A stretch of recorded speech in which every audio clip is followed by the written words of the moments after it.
ജോജോ ഇവിടെ കുറച്ച് പഴം ഇരിപ്പുണ്ട്. അത് വല്ലാതെ പഴുത്തു പോയി. അതാണ് പഴംപൊരി ഉണ്ടാക്കാനും കൊള്ളത്തില്ല, പുഴുങ്ങാനും കൊള്ളത്തില്ല. ഇനി അതെന്നെ ചെയ്യുന്നേ, അതെങ്ങനെ കളയുന്നത്?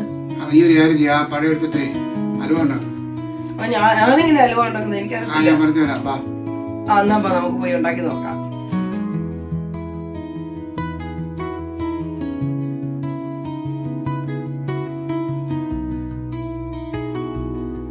ഇനി അത് നന്നായിട്ട് മിക്സിക്കകത്തൊന്ന് അടിച്ചെടുക്കാൻ പോവാട്ടോ. ഏത്തയ്ക്ക അത് നന്നായിട്ട് അരച്ചുകൊണ്ട് വന്നിട്ടുണ്ട്. പാൻ ചൂടായി വന്നിട്ടുണ്ട്. അതിലേക്ക് നമ്മുടെ ഷെഫ് എണ്ണ ഒഴിക്കുക, നെയ്യ് ഒഴിക്കുക കേട്ടോ.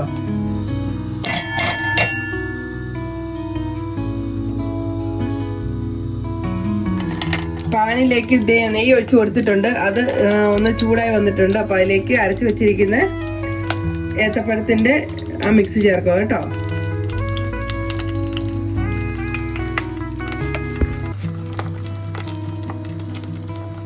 ഒരു ഉണ്ട ശർക്കര എടുത്തിട്ടുണ്ട്. അത് നമുക്ക് പൊടിച്ചുകൊണ്ട് വരാം. ശർക്കര പൊടിക്കാനായിട്ട് കൊണ്ടുപോയ ചേട്ടൻ ദാരുണമായി പരാജയപ്പെട്ട അവസാനം അത് വിൽക്കാനായിട്ട് തീരുമാനിച്ച് ഇപ്പൊ അത് ഉരുക്കിക്കൊണ്ടിരിക്കുവാണ് കേട്ടോ. പഴം നന്നായിട്ട് ഉടഞ്ഞ് വെന്ത് വന്നിട്ടുണ്ട് കേട്ടോ. ഇനിയിപ്പോൾ അതിലേക്ക് നമുക്ക് ശർക്കര ഉരുക്കി വെച്ചിരിക്കുന്നത് ആഡ് ചെയ്യാവേ.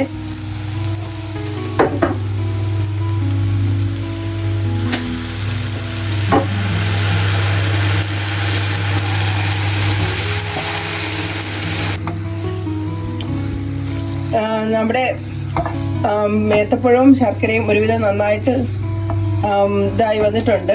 പാത്രത്തിൽ നിന്ന് വിട്ടു വരുന്ന പരുവത്തിൽ വന്നിട്ടുണ്ട്.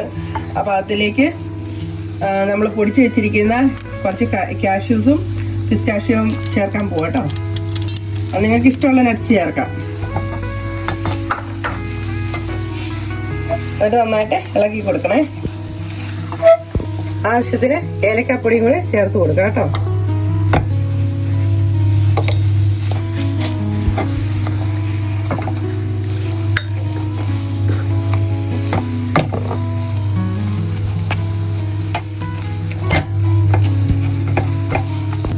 നെയ്യ് തേച്ച് നമ്മുടെ ഒരു പാത്രം റെഡിയാക്കി വെച്ചിട്ടുണ്ട്. അതിലേക്ക് നമ്മൾ റെഡിയാക്കിയ ഇത് ഇടാം കേട്ടോ.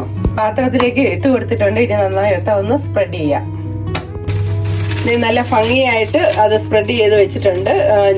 മുയലിലും കുറച്ച് നെയ്യ് തൂത്തായിരുന്നു. അപ്പൊ നല്ല ഇതില് അത് സ്പ്രെഡ് ചെയ്യാനായിട്ട് പറ്റി. ഇനി നമുക്ക് കുറച്ച് നേരം അത് തണുക്കാനായിട്ട് വെക്കാം കേട്ടോ. അപ്പൊ നമ്മുടെ ഹൽവ റെഡി ആയിട്ടുണ്ട്. അപ്പോൾ നമ്മുടെ ഷെഫ് അത് കട്ട് ചെയ്ത് റെഡിയാക്കും കേട്ടോ.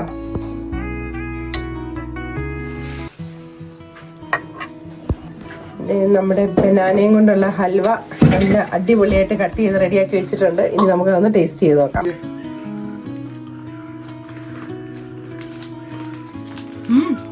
നല്ല ടേസ്റ്റ് ഉണ്ട് കേട്ടോ. എല്ലാരും ട്രൈ ചെയ്യണേ. എല്ലാരും ട്രൈ ചെയ്യണേ. അപ്പൊ പുതിയൊരു വീഡിയോ ആയിട്ട് ഞങ്ങൾ വീണ്ടും വരുന്നതായിരിക്കും. എല്ലാരും ട്രൈ ചെയ്യണം.